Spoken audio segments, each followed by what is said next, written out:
আমি অনেক ধন্যবাদ জানাচ্ছি আমাদের সেনাপ্রধান জেনারেল ওয়াকারুজ্জামানকে, কারণ এমন একটা স্পষ্ট বক্তব্য বাংলাদেশের মানুষ চাচ্ছিল বা অপেক্ষায় ছিল।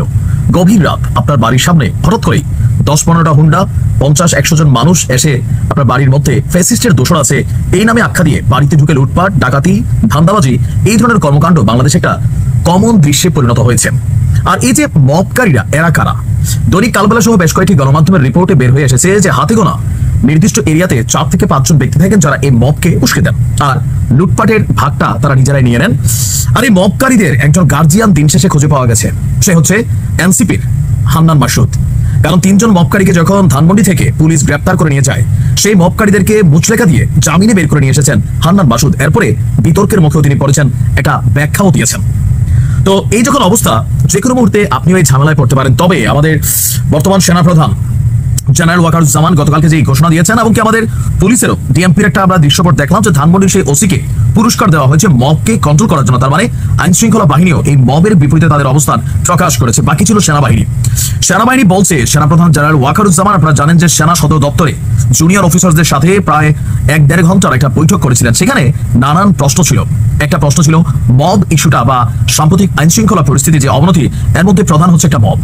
তো সেই মব ভায়োলেন্স, সাম্প্রতিক আইন শৃঙ্খলা পরিস্থিতি, জুলাই আগস্টে সংঘটিত হত্যাকাণ্ড, আরো বিভিন্ন ইস্যুতে গতকালকে আমাদের সেনাপ্রধান তিনি বক্তব্য দিয়েছেন। সেই বক্তব্যের এক পর্যায়ে তিনি বলছিলেন যে আপনার মব ভায়োলেন্সের বিরুদ্ধে কঠোর আইনানুগ ব্যবস্থা নেওয়া হবে। খুবই স্পষ্ট বার্তা যে মব ভায়োলেন্সকারী যারা, তাদের বিরুদ্ধে কঠোর ব্যবস্থা নেওয়া হবে।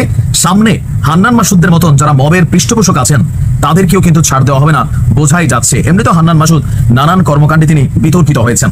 আর বেশিরভাগ জায়গায় মবগুলোর যে দৃশ্যপট আমরা দেখি, তবে এই মবের বেশিরভাগ জায়গায় আমরা 2টা দৃশ্যপট দেখেছি যে এগুলোর মধ্যে অনেক সময় সাধারণ মানুষ তারাও কিন্তু মাঠে পড়ে যায়, যে কোনো একটা পরিস্থিতি তৈরি করে হয়রানি, হেনস্থা করে, অসামাজিক কর্মকাণ্ড লিপ্ত আছেন বলে দাবি করে, তারপর হচ্ছে ফেসিস্টের দোষর আখ্যা দেয়। এগুলো আসলে কি বাংলাদেশকে কোনো পজিটিভ বার্তা দেয়? না। দেখেন, দেশে আইন শৃঙ্খলা বাহিনী আছে, যারা ইউনুস সরকারের প্রতি আস্থাশীল, বর্তমানে ইন্টারিমের প্রতি আস্থাশীল। আপনাদের মাথায় রাখতে হবে, দেশে আইন আছে।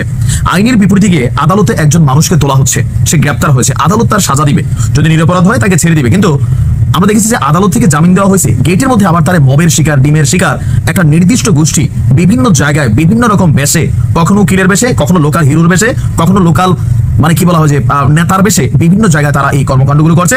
আর বেশিরভাগ জায়গায় এগুলো হচ্ছে রাতের আধারে। কেন? একটা বাড়িতে ঢুকে যাচ্ছে, যে ভিডিওর প্রথমে বললাম, পুরা এক ঘরে কে আছে বলে ভাই আপনার ঘরে ঢুকে আপনার তালা, আলমিরা, চাবি ভাঙা, মুহূর্তের মধ্যে লুটপাট। মবের সংস্কৃতি এটা কখনোই কিন্তু পজিটিভ কালচার না। আর এর মাঝখানে আমরা অনেক সময় দেখি আমাদের আলেমদেরকে, হুজুরদেরকেও আসলে বিতর্কিত করার জন্য ম্যাক্সিমাম সময় এখানে দাড়িওয়ালা অথবা টুপিওয়ালা অথবা পাঞ্জাবি পরিহিত মানুষের সংখ্যাটা বেশিরভাগ জায়গায় কিন্তু নিয়ে আসা হচ্ছে। আদৌ কি আমাদের আলেম সমাজ বা হুজুর মন মানসিকতা যারা আছেন তারা এগুলো করছেন? না।